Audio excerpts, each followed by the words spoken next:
Okay, this video is about paraphrasing. So you finished your research paper outline and you're probably working on your draft one or maybe waiting for your feedback so that you can work on your draft one. Now in your research paper outline, you had 3 quotes, one for each main idea. But maybe you went over and checked the modified research paper instructions on Econestoga and you see that now the requirements are 2 quotes and 1 paraphrase. Okay, so that means that you have 2 options. You can change one of your quotes, one of your 3 quotes, into a paraphrase, or you can add an additional paraphrase somewhere in your paper. Now, if you're watching this video, I hope that you have had a chance to check out this work page. This is posted in week 11 of Econestoga, and I would like you to read this work page. Take a good look at these 2 paragraphs and think critically about them.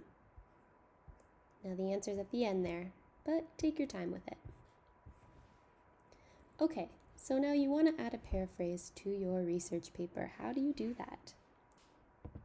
Well, what is paraphrasing? It's putting someone else's words into your own words. It's when you want to express the same point as the author, but you want to say it in your own way. Now, a question for you. Is a paraphrase shorter than the original? It's not. It's just different. It may end up being slightly shorter or maybe slightly longer, and that's okay. It'll be around the same. Now, how do we start paraphrasing? Well, read the passage a couple of times. You can't paraphrase something if you don't understand it. Underline the important parts and maybe cross out the unimportant parts that aren't important to the meaning. You just need to keep the things that are important to the meaning. I like to close my eyes and then try to describe the passage to myself. Again, you should never paraphrase something if you don't understand what it means. This will show that you understand what it means. Then, reword the original. Now, there are some techniques to do this. The first technique we can look at after seeing a quote. So here's a quote here. I took this quote from a website.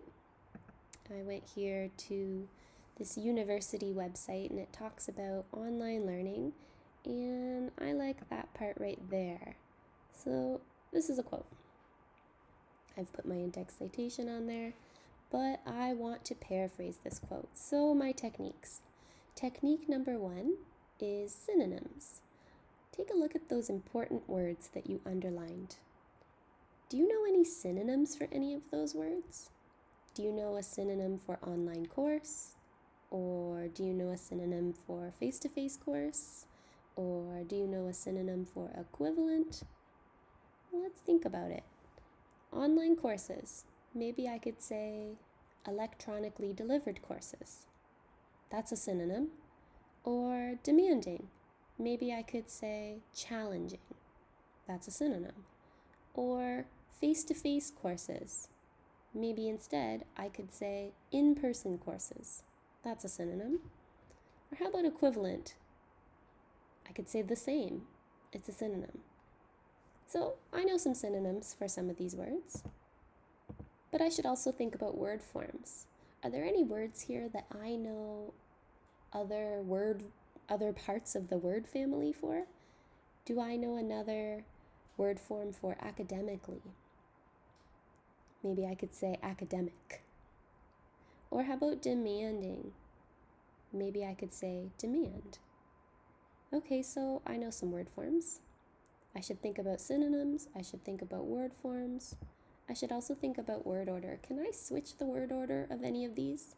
Maybe the word order of the sentence. Maybe the word order of just a few words. Maybe instead of online courses, I can say courses online. Maybe instead of as academically demanding as face-to-face courses, I can switch that around and say face-to-face courses are academically demanding. I should also think about sentence structure. In this sentence, well, what's the sentence type? This is just a simple sentence, but can I change this to a complex or a compound, or maybe make it more than one sentence? Okay, but it's important to know these things. It's very important to avoid plagiarism, and you can avoid plagiarism if you keep the idea but say it in a different way. You have to keep the idea. You can't add anything new to this idea, and you can't change the idea. It has to stay the same. You just say it in a different way. Also, in a paraphrase, there should never be more than 3 content words in a row that are the same as the original. If you do have 3 words in a row that are the same as the original, make sure you put quotation marks around those 3 words. That's a quote. This is very important to avoid plagiarism. Okay, and keep in mind, one technique is never enough. Now, here are my synonyms. Now, if I just plug in synonyms, it's not good enough. Electronically delivered courses are just as academically challenging as in-person courses and are the same in terms of curriculum and credit weight. Well, you see the red part there. I have more than 3 words in a row the same as the original. It's not a good enough paraphrase. There's plagiarism in this paraphrase. So just using synonyms is not enough. Or word forms. Online courses demand the same academic attention. Okay, I've changed a little bit. I've changed some word forms. But you see that red part there? There's more than 3 words in a row the same as the original. And that's plagiarism. Or word order. Okay, I can switch some things around. Courses online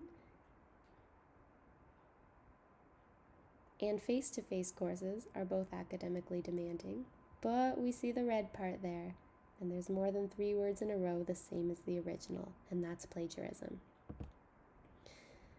Or sentence type. Okay, I can switch this from a simple sentence to a compound sentence. I can think about the ways I do that. I could have semicolon, conjunctive adverb, comma. I could have comma, fanboys. All right, I've used semicolon, conjunctive adverb, comma. In fact, they.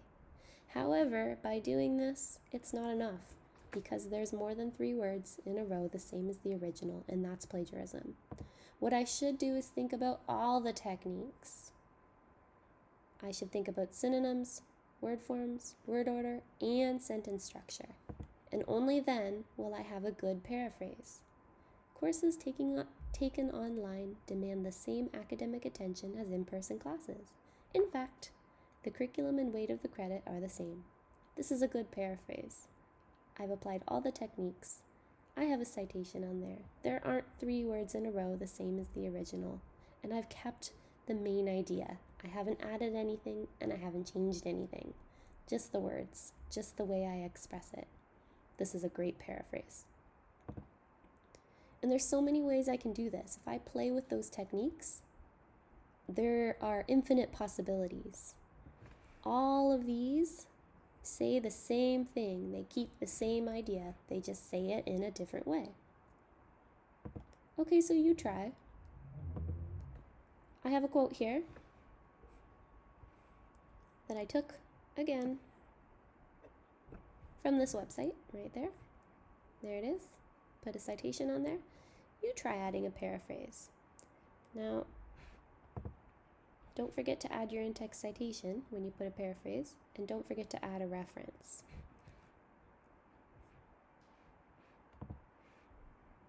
Okay, when you've thought about the synonyms, word forms, word order, and sentence structure, and you've got a good paraphrase, open the collaborative Word doc.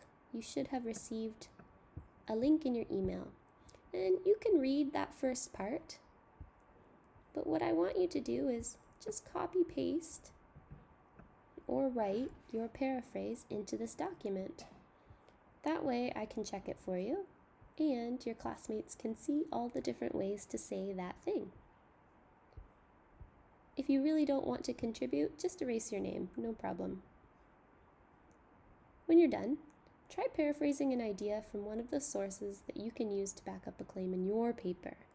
Now remember, in your paper, in your paper, you should have one paraphrase and two quotes.